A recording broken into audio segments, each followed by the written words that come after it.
There are people every day making decisions about the future of public education. Listening projects, summits, conferences of groups and organizations committed to educational justice have revealed real tensions or hotspots that lay unresolved and limit our ability to unite around more potent narratives. Each episode in this series shares potential public narratives that might resolve these hotspots while explaining and unpacking the historical context and choices that lay behind it.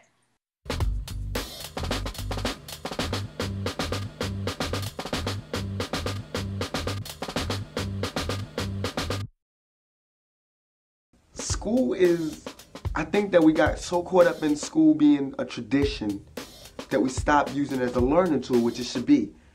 But school is really important, reading, writing, arithmetic. But I think after you learn reading, writing, and arithmetic, that's it. But what they tend to do is teach you reading, writing, and arithmetic, then teach you reading and writing and arithmetic again, then again, just making it harder and harder, just to keep you busy.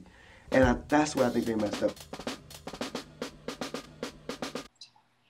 As a teacher, I've seen students' eyes light up when what they're learning connects to their own experiences and their identity.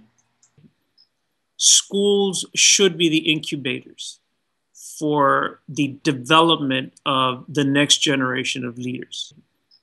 I want my children, as well as all children, to experience learning that is relevant to their life.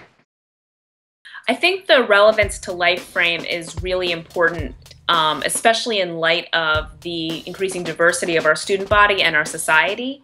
In the past, it's always been wrong to insist that all students learn one group's way of thinking, doing, performing their knowledge.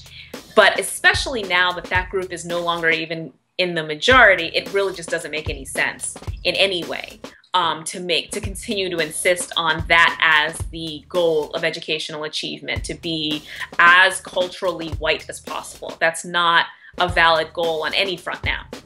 You could have made the argument in the past that students needed to be able to adapt to the majority, but that majority is no longer. And so we really need to, I think, rally behind a frame that helps us advocate for something that's going to, both be relevant to students right now, because we need to remember that students are people who are worthwhile right now, not just in the future, but also that is going to actually prepare them for what the real world looks like in the future as well as now. I think that it's important to have something that actually speaks to cultural experiences that students bring with them to the classroom, as well as preparing them for the cultural exchanges and the diversity that they're going to encounter as they continue to grow and as they graduate and move on into the rest of their lives. Yeah, in many ways, the way schools have been structured, and I think that we have enough evidence here of at least 120, even 150 years of evidence. Schools were not necessarily structured for the edification of the self. Schools were not necessarily structured to have children and adolescents find themselves in the larger sort of trajectory of life.